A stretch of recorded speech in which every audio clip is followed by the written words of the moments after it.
男人在参军的路上碰到突发状况，只见对面的马车由于车速过快，直接被掀翻在地，而男人迅速来到事发地点，本想拯救困在马车上的人，没想到里面的女人竟如此楚楚动人，同时旁边还有个贴身的女仆，显然是大户人家的小姐。可就在这时，旁边突然出现一只辣条，顺着女孩的裙子向上爬，让困在车里的两人瞬间吓得不敢动弹，而男人则展示英雄救美的本色，手拿一把雨伞把辣条挑到10里开外。随后，男人把女孩从车里拯救了出来，如此真诚的给予帮助，让马德琳不知如何表示感谢。可麦恩早被对方的样貌所吸引，在语无伦次地介绍完自己后，男孩很想把马德琳送回家，而女孩也欣然接受了对方的要求。可旁边的黑人女仆却害怕大小姐被骗，试图说服马德琳不要轻易相信别人，但她彻底被眼前这个彬彬有礼的男孩所吸引，不顾仆人的反对，便在麦恩的帮助下登上了坐骑。一路上鸟语花香，麦恩特意放慢了节奏，而女孩也是开心的合不拢嘴，然而却不小心掉落了手帕。随后麦恩在为对方拾取时，女孩那灿烂般的笑容如同旁边盛开的鲜花，直冲麦恩的内心，于是男孩情不自禁地吻了上去。或许这就是青春悸动的感觉，让初次体验爱情的两人心驰神往。只可惜麦恩就要参军了，2年都无法返回家乡，这让男孩多少有点失望。随后在双方短暂的沉醉过后，麦恩把女孩送回了庄园，殊不知马德琳的父亲正策划把女儿嫁给一个老男人。或许是因为女儿身体有1/4的黑人血统，嫁给一个门当户对的家庭显然不合规矩。与此同时，麦恩带着女孩返回了庄园，看着双方如此亲近，生气的老男人直接走掉了。而麦恩在介绍完刚才发生的事情后，他也需要即刻赶上参军的火车，于是在跟马德琳短暂告别后，他带着美好的希望和祝福踏上去往西点军校的旅程，不知下次相见又会是怎样的一种场景。转眼来到3天后，麦恩顺利到达了纽约，可这里的司机明显对南方人不友善，直接把外乡人的行李扔在了地上。不仅如此，还遭到了当地人的挑衅。一听麦恩来自南卡罗来纳州，这个面相凶狠的司机要强制把麦恩送到西点军校附近，并且还踩着他的行李。男孩本想不招惹对方，拎起行李箱就要离开，可当地人实属有点霸道，不管麦恩是否雇佣他们运送行李，男人都嚣张地索要点美金。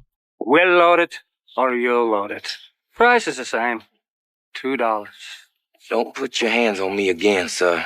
Or you'll what?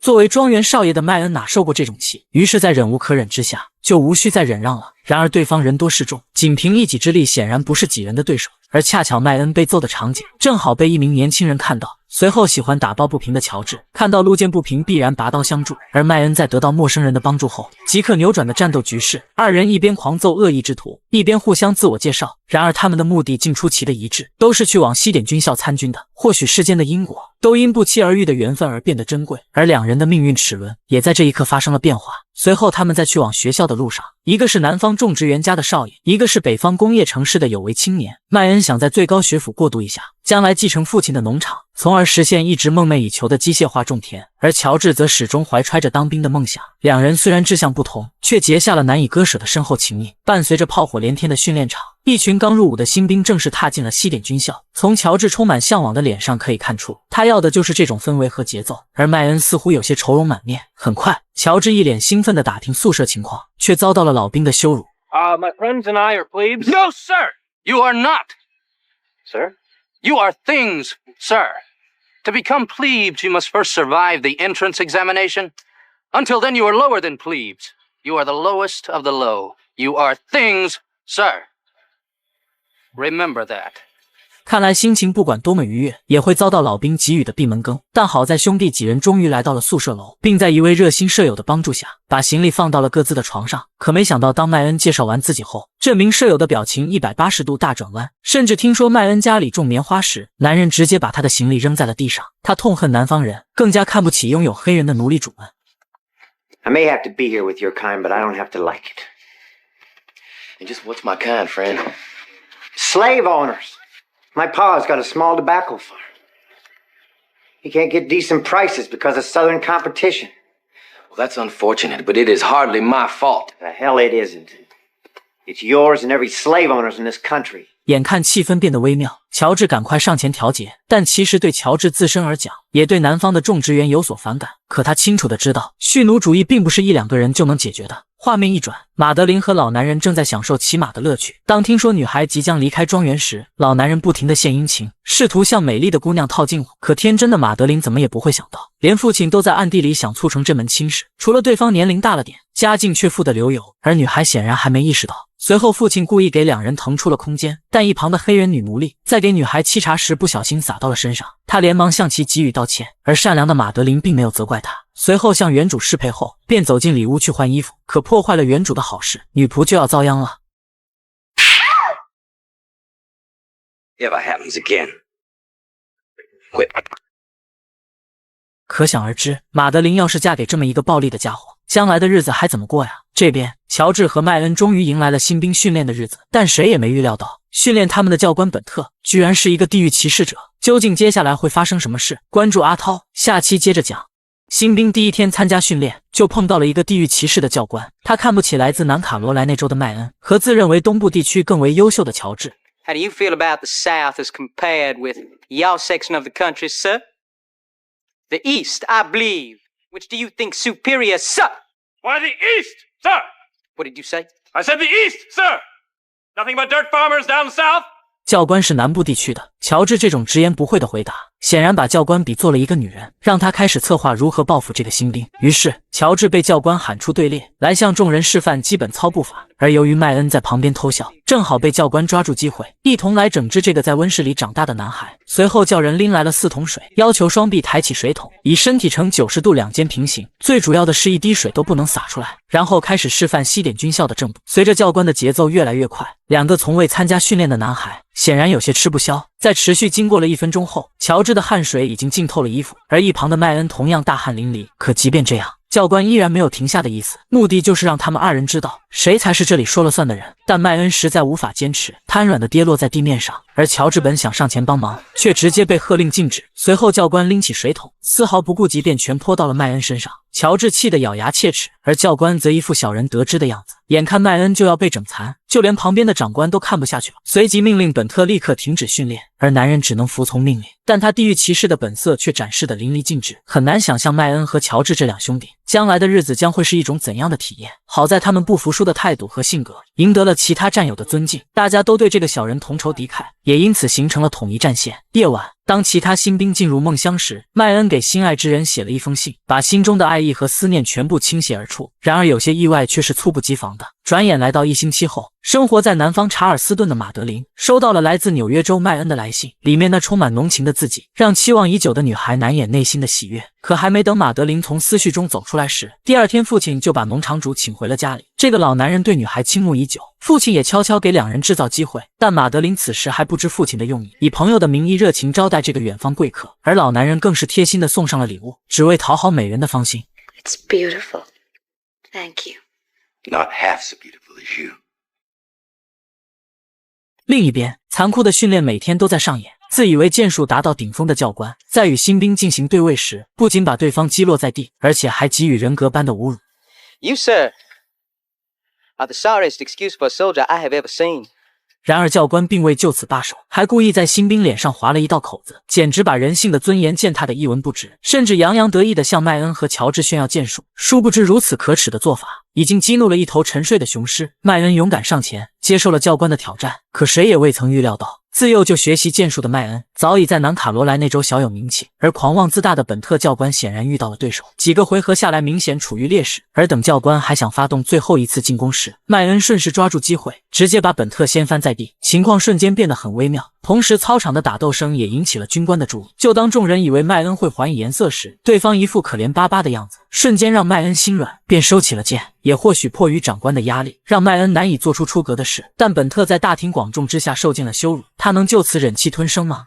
一个风雪交加的夜晚，兄弟2人在宿舍埋头苦读。尽管麦恩训练方面非常出色，可他的文本知识却一窍不通。旁边的乔治表示会提供帮忙，但麦恩依然认为自己可能会被刷下来，导致情绪变得异常低落。而为了给朋友排忧解难，乔治提出去外边喝一点，可这明显不符合学校里的规矩。而在乔治的一再劝说下，麦恩只能恭敬不如从命了。但两人丝毫未意识到，本特教官发现了他们的行踪。画面一转，兄弟2人总算逮到了机会，在小酒馆一边喝一边聊，从未感受如此放松的机会。可就在这时，一名老汉走了进来，并告知附近来了一名军官。听闻此事的两人迅速拔腿就跑。这要是被发现，很可能会被学校开除。而等本特抵达酒馆，却扑了个空。但男人依然不想放弃，毕竟是报复上次羞辱的好机会。于是兄弟二人疯狂在前面跑，教官则在后面紧追不舍。可没想到，就在穿过一处冰面时，本特竟然掉到了冰窟窿。随着一声声呼喊，两人立刻意识到教官陷入了困境。看着本特就要命丧于此，乔治本想不给予施救，毕竟这家伙坏事干多了，属于咎由自取。而麦恩却不这么认为，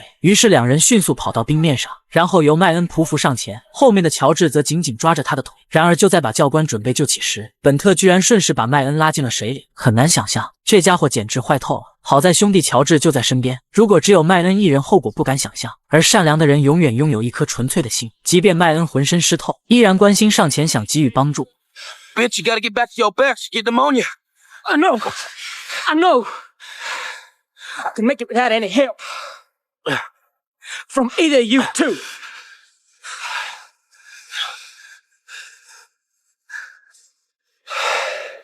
That gracious thank you made it all worthwhile.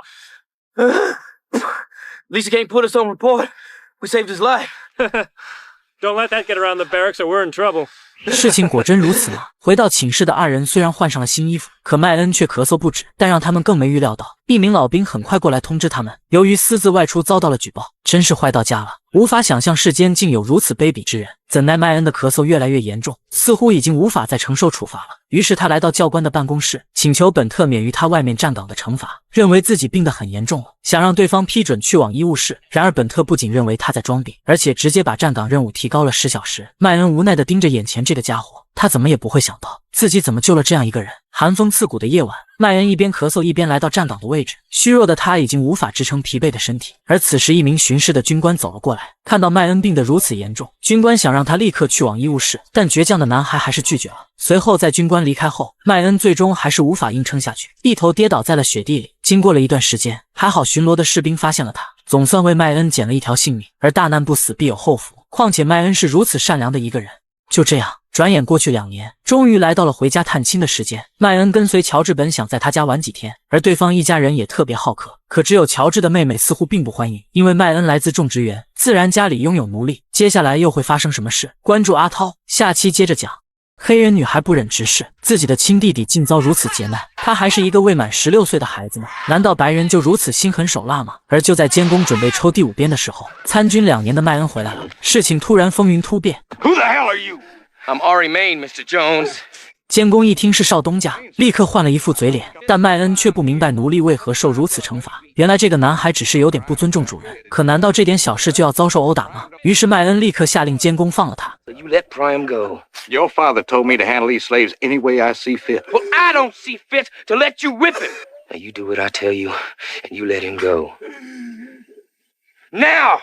尽管监工有点不服气，但也只能按少爷的要求去办了。而虚弱的黑人已无力支撑身体，瘫软地靠在姐姐的怀里。随后，在西点军校学习2年的麦恩，终于再次回到这个阔别已久的家。可他与父亲关系维系的并不好，因为对待奴隶的方式上一直存在分歧。而在家庭的接风宴会上，麦恩从母亲的口中得知，隔壁的农场主下午就要结婚了。可这并不是什么新鲜事，毕竟那个老家伙家财万贯。但当听母亲说新娘是一个叫马德琳的姑娘时，麦恩瞬间愣住了。他怎么也不会想到，自己心心念念的女孩竟然嫁给了别人。下午的婚礼现场热闹非凡，或许只有新娘马德琳不开心。而就在典礼进行时，那个梦寐以求的男人赶来了，满脸的遗憾，诉说着万分委屈。不知马德琳此刻又是什么心情，但肯定的是旁边的丈夫很不开心。于是在2人含情脉脉的对视下，老男人亲吻了他的新娘。至此，这段埋藏心底的爱意彻底结束。当婚礼仪式结束后，麦恩悲催地来到夫人面前祝贺。可2人怎么也不会想到，他们以往的书信来往，其实全被女孩的父亲从中截胡了。但现在说什么都晚了。随后，麦恩还给了对方曾经赠他的丝巾，也在老男人把妻子叫走后，遗憾地离开了这个伤心之地。夜晚来临，独坐在镜子前的马德琳，如同失去灵魂的躯壳望着自己，殊不知噩梦的生活才刚刚开始。丈夫本想和妻子圆房，可女人却果断推开了他，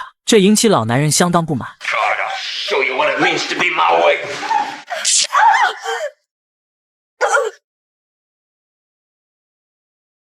深夜，女人狼狈地坐在床边，看到丈夫沉睡后，她默默从抽屉里拿出了那条丝巾，然后悄悄蜷缩在墙角，回忆着和麦恩往昔的约定，试图感受那残留的余味，而心中涌起的情感如潮水般汹涌，如同锋利的刀片一点点割裂她。与此同时，这个黑夜也注定让麦恩无法入眠，就让悲伤随风而去吧。转眼来到1周后，麦恩在返回学校的时候，顺便来到了好同学家里游玩2天。一家人热情欢迎这个远方贵客，但似乎这个女孩并不友善。她是乔治的亲妹妹，也是一个虔诚的废奴主义者。当听说麦恩来自南方种植园时，女孩立刻展示出厌恶的表情。你不感觉到有罪吗？不，维吉利亚，别这样。维吉利亚，像卡里逊和比切这些伟大人物正努力使南方人知道他们所犯的罪恶。母亲，这是我们的责任。维吉利亚，我想我跟你说过，别再读那些废读者的胡说了。并非胡说，父亲，这是上帝的真理。够了，维吉利亚，我想我们大家都该进去了。是，好，进去了。好在老夫人及时阻止了女儿的言论，然后大家一起走进了乔治家的别墅。但晚上的宴会上又发生了意外，大家坐在一起谈论德克萨斯即将爆发的独立战争，认为这是历史必然趋势。可乔治的妹妹却提出了反对意见。那是错的，德克萨斯州属于墨西哥。难道你们还不明白吗？扩张主义就是使奴隶制度永远存在的代名词。住嘴，维吉利亚！不，妈妈，这个时候我要说，我不能坐在这里听弟弟这样说。而且一个奴隶主告诉我们，他多么渴望他们能去作战。当每个人都知道要发生一场战争的时候，把德克萨斯州作为蓄奴州而消灭掉。我想你还在读蓄奴主义的宣传吧，维吉尼亚。我所做的远远不是在读了，我决心要和南部那些不忠于上帝的魔鬼做斗争。维吉利亚小姐，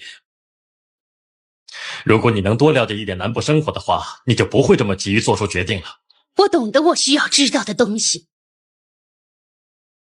我不愿意和一个给他的同胞戴上枷锁的人同坐在一张桌子上进餐。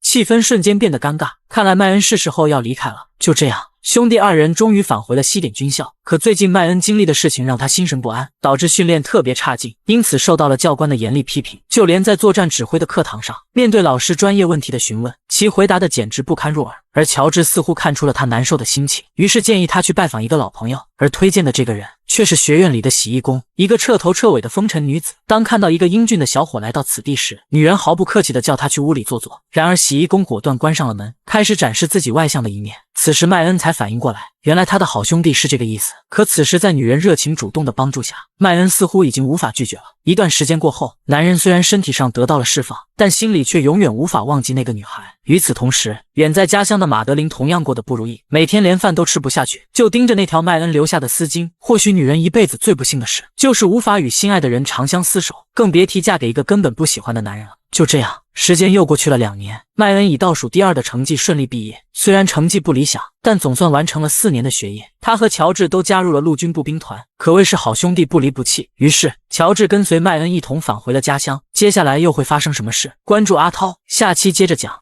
黑人女奴突然意识到，白人肆无忌惮的就要骚扰她，而这一幕正好被女孩的弟弟看到。看着姐姐任由白人欺负，无能为力的他只能依靠酒精来麻醉自己。但没想到，男孩几口下肚后便喝得有点多，然后晃晃悠悠地闯进主人举办的派对，可里面全是白人贵客。种植园主怎能任由奴隶在这放肆呢？于是要求监工把他带回小木屋。可旁边隔壁的农场主却不这么认为。 Get to your cabin.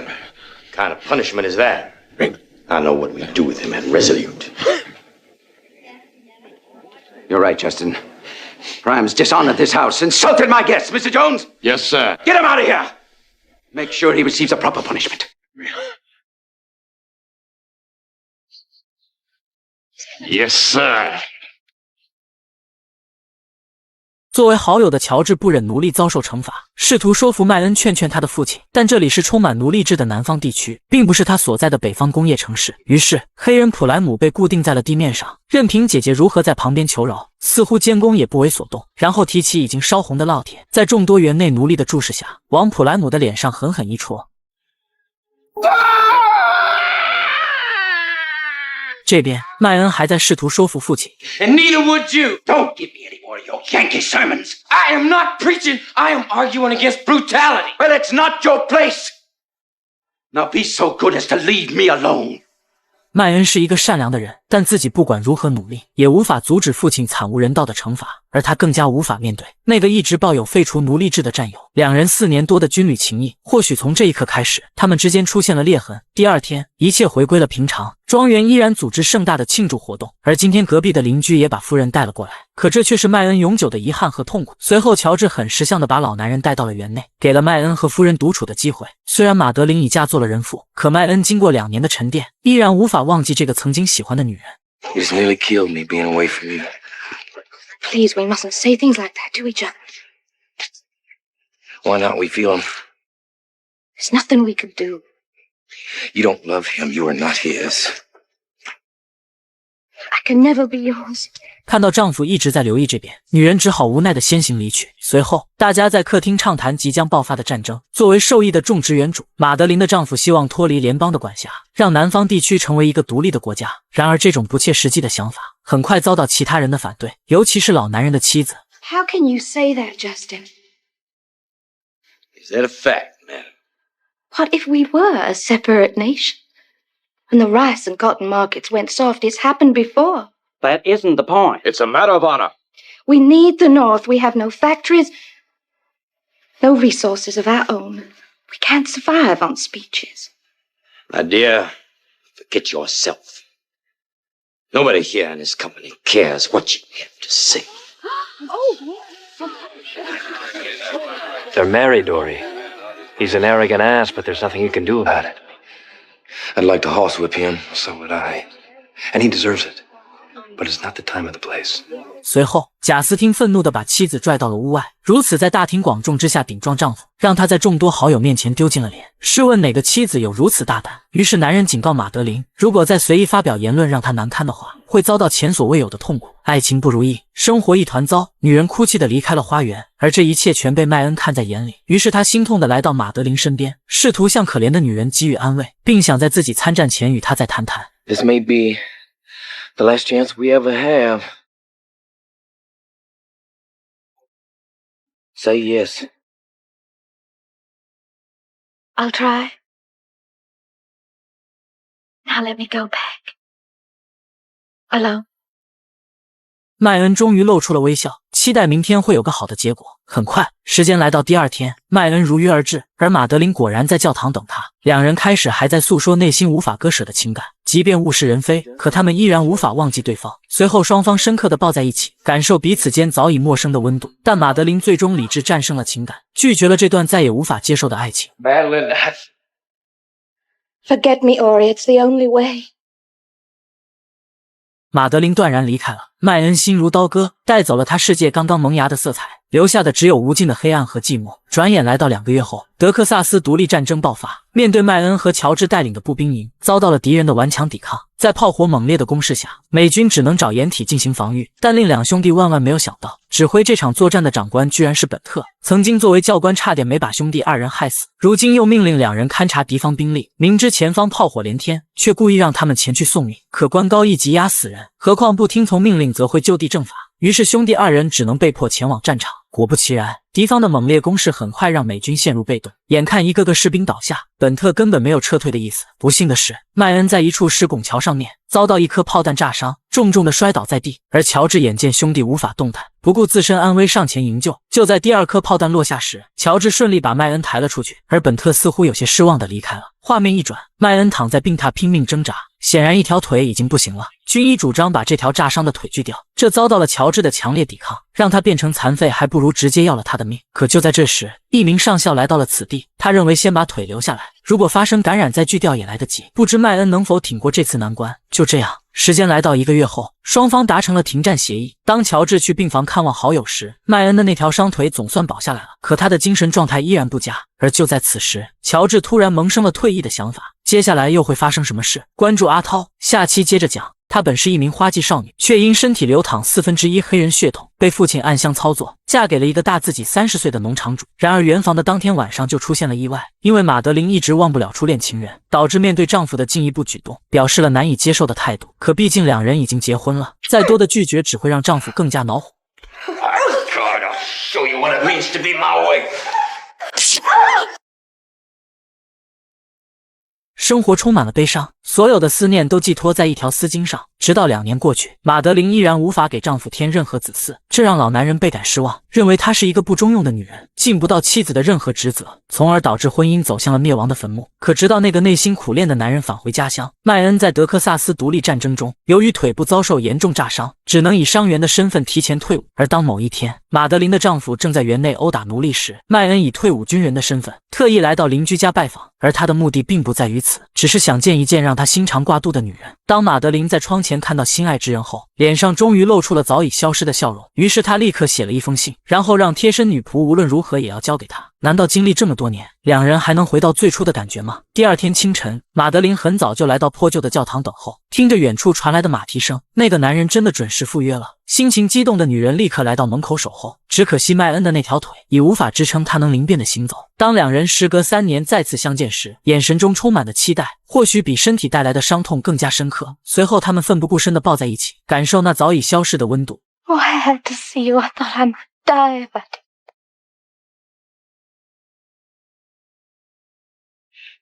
No, I don't want you to feel sorry for me. I don't feel sorry for you. I still love you. I just wanted you to know that. Because when I heard you'd been wounded, I nearly went out of my mind wondering if you were alive or... I wasn't sure for a while. But I know now. I'm very much alive.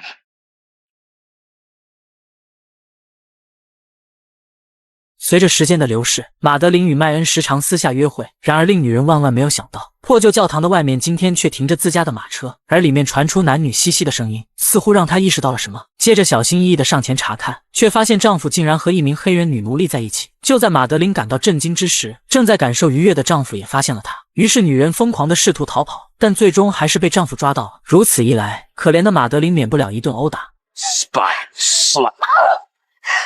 How dare you follow me here? Maybe you're jealous because she can give me what you can't. Maybe I should drag you in there and show you how I can get a man-child. Any slut in this plantation but you. You are disgusting! Disgusting!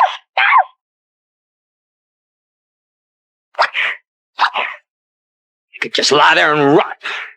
For all I care. Excuse me? 女人躺在地上一动不动，丧心病狂的老男人竟然驾车去找那名女黑人，而这一切恰巧被前来的麦恩看到，他似乎预感到大事不好，立刻来到教堂外面查看。怎奈自己心爱的女人竟被折磨得如此体无完肤，麦恩再多的隐匿都能忍受，唯独无法容忍马德琳受半点委屈。他想把女人送到另一个地方，可直接被马德琳拒绝了，因为她知道自己丈夫的实力会像追捕奴隶一样来追捕她，所以希望和麦恩就这样保持关系，相信不会被任何人发现的。可事实真的如此吗？时光飞逝，转眼来到3年后，麦恩的父亲去世了。隔壁的农场主带着妻子来参加葬礼，而守在一旁的还有麦恩2个长大的妹妹。可在牧师的祈祷下，埃斯特似乎对父亲的离世并不专注，一直在含情脉脉地看着堂兄查尔斯，但堂兄似乎对他并不感兴趣，眼睛盯着对面的黑人女仆。如此混乱的关系，着实让人不忍直视。随后在葬礼结束后，查尔斯来到女仆的房间，两人在一起已经很长时间了。因为查尔斯在小的时候父母就离开了人世，所以一直由婶子来抚养他。可男孩感觉麦恩对他并不够关心，所以很多心事都想跟这个女仆诉说，直到两人亲切地诉说了一宿。第二天男孩才返回了庄园，可这一幕恰巧被堂妹埃斯特从窗前看到。这个女孩可了不得，她一直暗恋着查尔斯，也是当地有名的交际花，很多男人都迷倒在她的石榴裙下，与旁边温柔善良的哈利截然不同。这天，一个年轻的首席法官来到府邸，麦恩在客厅接见这位绅士。原来霍顿先生看上他的妹妹埃斯特，以求自荐，希望征得麦恩的同意，让埃斯特能够嫁给他。可这并不是简单1-2句就能说清的，还得看麦恩的妹妹是否同意，所以并不能一时间答应这位绅士的要求。殊不知埃斯特这个交际花早在心里有了自己的打算。就这样，时间又过去了1个月。麦恩当兵时最好的北方战友乔治带领一家人来到南方的种植园做客，所有亲朋好友盛装参加，包括对奴隶制有偏见的乔治妹妹。随后女孩故意在别人跳舞的时候溜了出去，虽然她也是一名白人，但却深切同情那些没有自由的奴隶们，一直找机会策划一场黑人起义。然而就在女孩转悠时，不小心碰到了一名黑人车夫，男人很羞愧的连忙给予道歉，可没想到维基利亚并没责怪他，反而伸出了交友的手势。可知道在当时的历史背景下，黑人是不允许和白人握手的，何况是一个贵族人家的小姐。仿佛在两人对视的眼神中流露出了一种别样的情愫。在二人尴尬一段时间过后，女孩随即离开了此地。第二天，维基利亚在一名奴隶的陪伴下骑马去野外游玩，然而天有不测风云，很快乌云密布下起了雨，而此地距庄园还有10几里路。就在两人急切地返回农场时，恰巧在路上碰到了昨晚的那个黑人车夫。男人的马车陷在了沟壑里，一时无法脱离困境。然而维基利亚却提出了一个匪夷所思的要求，他命令陪同的奴隶先行回去，自己则选择在马车里进行避雨，而且还要求马夫一同上车。原来女孩很同情黑人奴隶，并答应帮助对方逃到北方。而更主要的是，维基利亚爱上了这个黑人，接下来又会发生什么事？关注阿涛，下期接着讲。她明明是北方贵族家的千金，却爱上了南方的黑人奴隶。两人相知相识了只有2天时间，便在这雷雨交加的野外，被黑人车夫抱进了废弃的小木屋。为了表达自己真情意切的爱意和反对奴隶制几乎癫狂的做法，女人很需要一个黑人完成她的事业，于是主动褪去对方身上的外衣，用行动诠释自己是一个真正的废奴主义者。I do it because I wanted to.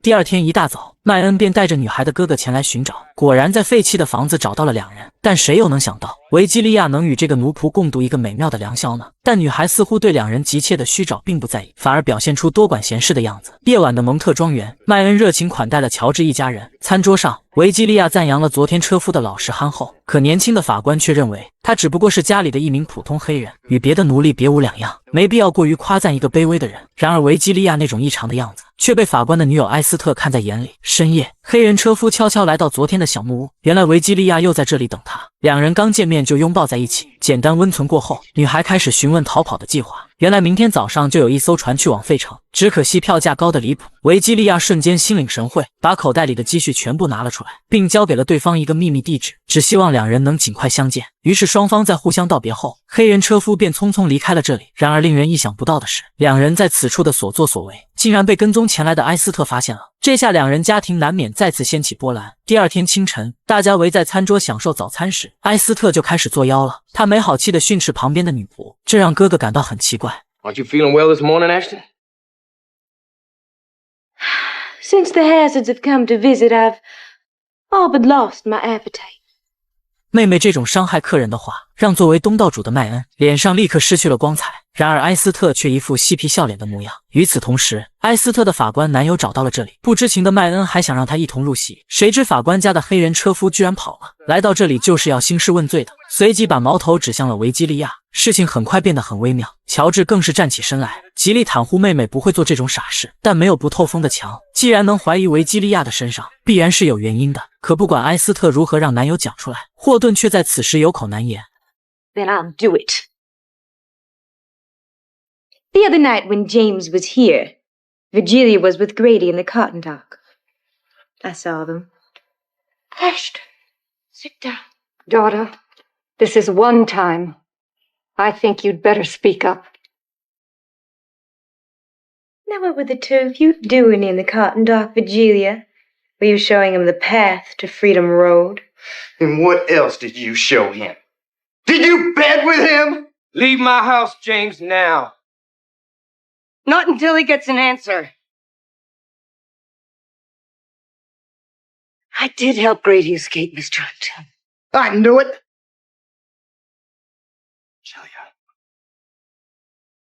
You see him as a nigger! And I see him as a man who deserves to be free!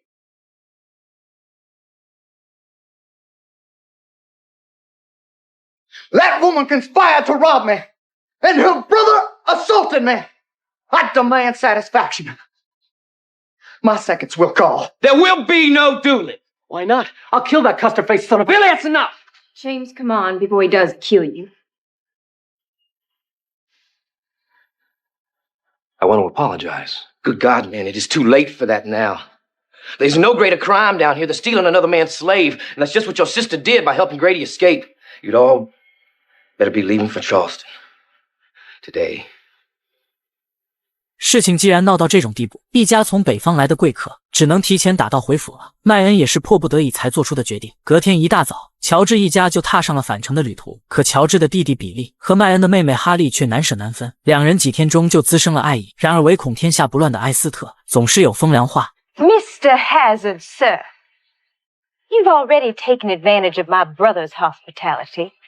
Don't think you can take advantage of my sister's. 离别总是伤感的，何况他们是西点军校出生入死的兄弟。麦恩对此有些不舍，而乔治对妹妹闹出的事端更为愧疚，只希望双方的友谊长存，不要被任何客观的事情和人影响到两兄弟的深厚情感。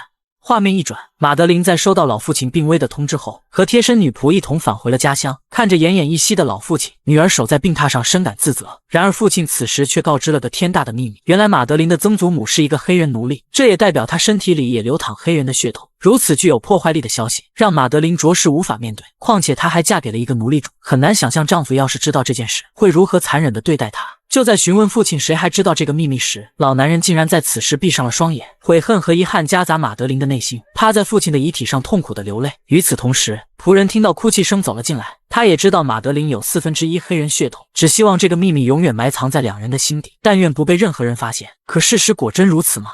时光飞逝，转眼来到了1年后，乔治和麦恩两家人再次相见了，只不过这次是在西点军校毕业的典礼上。他们都在等待各自的弟弟成为一个合格的军人，一切进展得非常顺利。比利将在不久之后去往华盛顿做一个军事参谋，而麦恩的堂弟查尔斯将去往德克萨斯州加入骑兵团。于是，在几人准备各处去转转时，比利和哈利再次腻歪在一起了。两个小情侣长时间未见，一肚子甜言蜜语要诉说，而姐姐埃斯特也不能闲着。尽管她有个事业出众的法官男友，但很快又勾搭了一名刚毕业的军官。随后两人趁着夜色悄悄来到了男生们的宿舍，埃斯特更是二话没说便解开了对方的衣服。一个女生可谓是把饥饿难耐展现得淋漓尽致。在经过短暂的运动过后，埃斯特似乎并不满意对方的表现，但军官有个很要好的朋友，如果能加入他们的行列，想来埃斯特是不会拒绝的。一段时间过后，两个同学高高兴兴地走出了宿舍，甚至还在讨论刚才的体验，而屋内的埃斯特同样身心愉悦。就这样，时间来到3个月后，由于埃斯特意外怀有了身孕，他故意隐瞒哥哥和母亲，找到了邻居马德琳来帮忙，希望对方能帮助他拿掉孩子。而马德琳是附近出了名的善良女人，仅仅埃斯特几句谎言，就把对方忽悠得5迷3道。于是，在马德琳的帮助下，他们来到了湖中的一处小木屋，这里住着一位善于接生的黑人妇女，当然也是马德琳的一位秘密挚友。I want you to know, I'm doing this for you, not her. That girl mistreats her people. There's an evil streak running through her blood. I know. But I couldn't refuse. She had no one else to help her. Don't make it a habit of risking your hide for her kind. She'll just turn against you. Even despise you for knowing her dark secret. I don't believe that.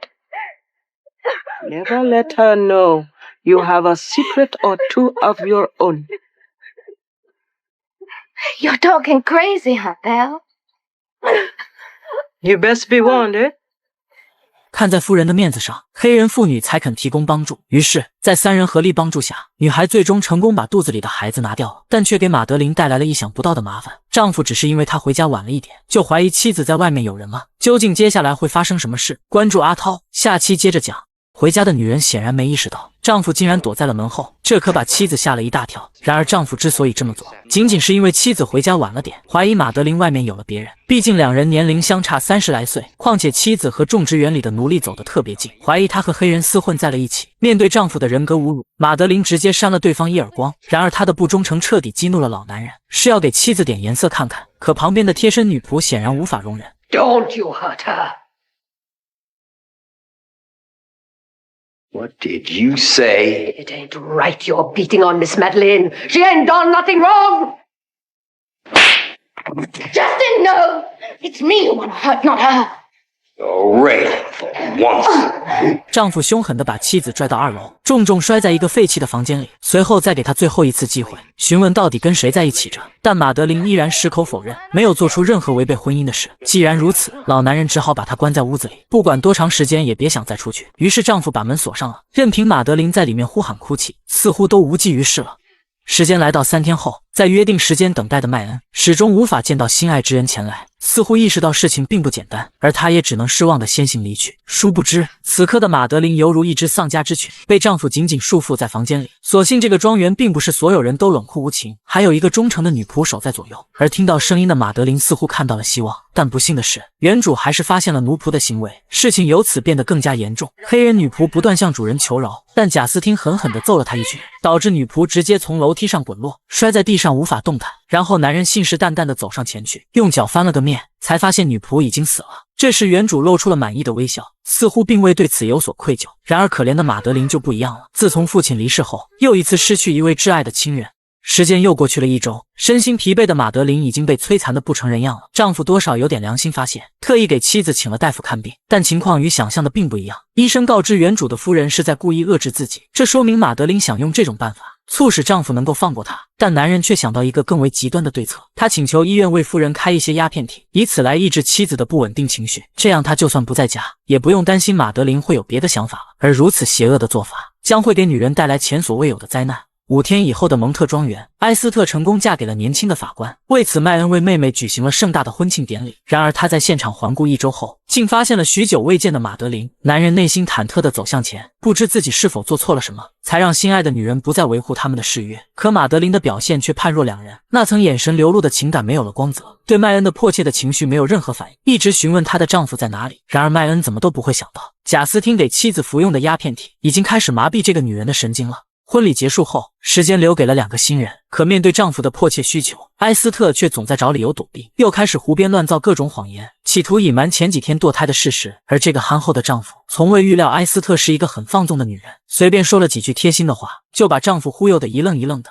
几天后，丈夫去新奥尔良组织独立演说，场下坐的全是南方地区的奴隶主，他们想摆脱联邦的管制，让南方成为一个独立的国家，这也预示着内战即将爆发。然而在这群积极分子中，却坐着一位特殊的嘉宾本特，这家伙可是一个阴险狡诈的小人，麦恩的那条伤腿就是他害的，如今又以少校的身份跟麦恩的妹夫混到了一起，真是天道好轮回，苍天饶过谁。为此，霍顿为了答谢这些拥护南方独立的政客，特地为大家安排了一些不同寻常的节目。然而就在其他人走后，霍顿不小心从兜里调出了一张照片，竟然被本特认出了里面的人物。从西点军校军训到墨西哥战争，他怎么能忘了麦恩那双眼呢？但令人更感到意外的是，他在这张结婚照片中竟然看着马德琳也眼熟，两人从未见过面，怎么会有似曾相识的感觉呢？一个不为人知的秘密被本特这个家伙一点点开始拨开。随后在老鸨的带领下，本特来到一个熟悉的房间，而墙上挂着的照片果然与马德琳有几分相似，于是他不禁好奇地打听此人的身世，没想到照片里的女人曾经是这里的头牌，只可惜与一名白人顾客产生了爱意，最后怀孕生产的时候发生了意外，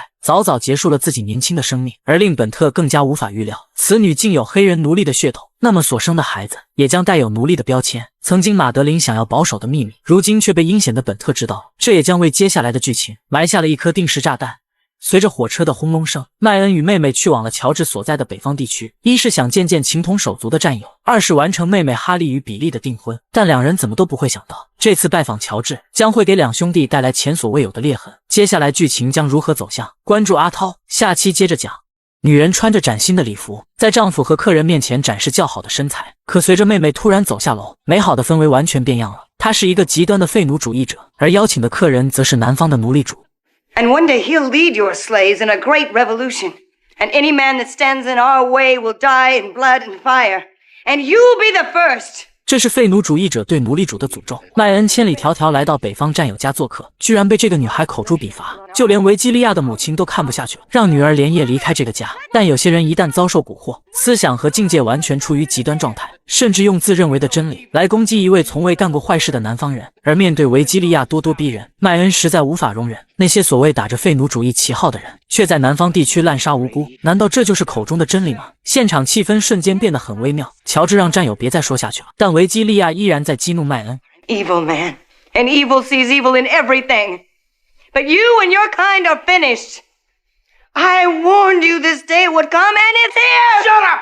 Shut your mouth and get back to your nigger husband where you belong! 麦恩实属有点激动，脱口而出的话让现场气氛瞬间变得尴尬。I think that apologies are in order. This time, I won't accept them. This time, you'll offer one to all of us. You are taking her part in this. I take issue with her words and her ways. But my sister's on the right side. And we have nothing more to say to each other. You're right. We haven't. 那么两人就没有话可说了。麦恩伤透了心，他们一直克制对主观事态的看法，但谁又能避免维基利亚这个因素呢？为此，麦恩只能带着妹妹离开这个伤心之地，而两兄弟出生入死10年的情谊，也在这一刻变成了永久的裂痕。第二天，比利和哈利这对小情侣就要分别了。本来是想完成两人订婚任务的，可由于两个家族出现的误会和南北之间日益紧张的关系，所以麦恩不希望哈利再嫁给比利。于是，麦恩带着妹妹踏上了返乡的火车。尽管哈利依然对男友恋恋不舍，似乎也无法再改变哥哥的主意了。然而，就在比利刚要离开的时候，姐姐维基利亚也来到了火车站，恰巧也登上了麦恩所在的同一辆车。不知这个女人又要惹什么事端。果不其然，夜晚火车临近南方地界时，一群武装分子已在此地守候多时。随着一阵吵闹声，所有人陷入惊慌失措状态。然后由一位前来的列车员把车上的南方人赶下了火车。原来对方是有预谋有组织的，为的就是解放这个地区的黑人奴隶，并把这群被俘虏的人作为谈判条件。而经过战争洗礼的麦恩从来不怕任何威胁生命的手段，然而他却万万没有想到，在这里居然碰到了维基利亚和她的黑人丈夫。如此危险的环境，麦恩本想劝说对方离开这里，但两人已经到了丧心病狂的状态，势必要把废奴主义进行到底。而维基利亚一直都想除掉麦恩，这次算是逮到机会了。情况剑拔弩张，可就在这关键时刻，旁边突然冒出一名小黑，阻止了对方。Yes, Miss Thor. You never expected to see me again, did you? 原来这个黑人是麦恩种植园里的奴隶，没想到居然在这里又见面了。普莱姆很感谢少爷曾经放走了他，但现在的生活并不好。虽然目前他是自由人，可每天却在刀刃上过日子，与曾经有吃有喝的种植园差远了。而就在大家为此感到不幸时，远处突然传来了紧急消息，距离车站不远处，有支全副武装的军队正在向这里靠近。而了解情况的领队立刻要求手下把车上的俘虏全部放掉，然后去附近镇上抓新的人质。由此，麦恩和妹妹总算逃过一劫。可面对即将到来的危险，维基利亚却不愿离开，坚持守在黑人丈夫身边参加战斗。但事实远非想象的那么简单。就在火车刚刚行驶离开，一支隐藏在密林的军队悄悄来到了此地，看到不远处的极端分子并未察觉，果断发起了攻击。可怜的普莱姆第一个变成了枪下亡魂，而隐藏的维基利亚夫妇还想殊死一搏，怎奈对方的火力太强了，两人简直是以卵击石。但没想到，情绪癫狂的女人居然跑了出去。Show you I can fight! Show you! Aim! Brady!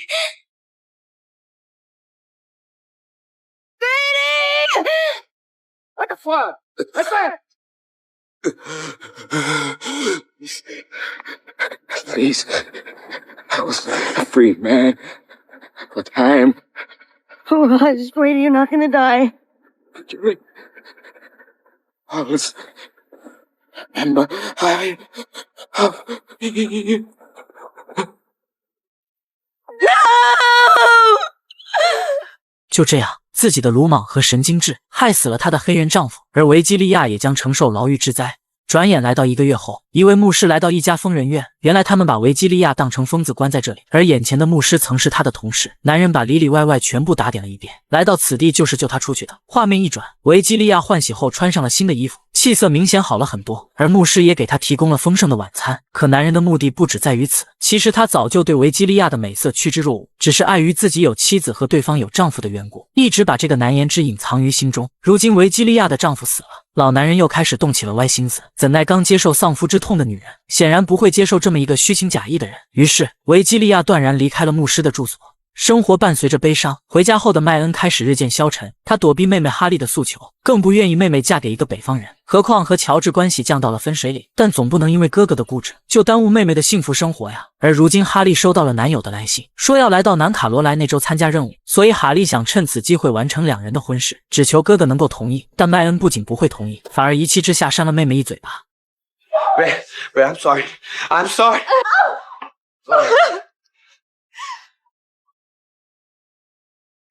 But it doesn't matter.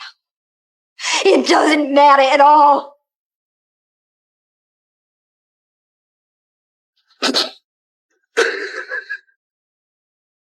时间来到1周后，哈利的男友跟随部队来到南方，两个年轻人终于久别重逢了。接下来又会发生什么事？关注阿涛，下期接着讲。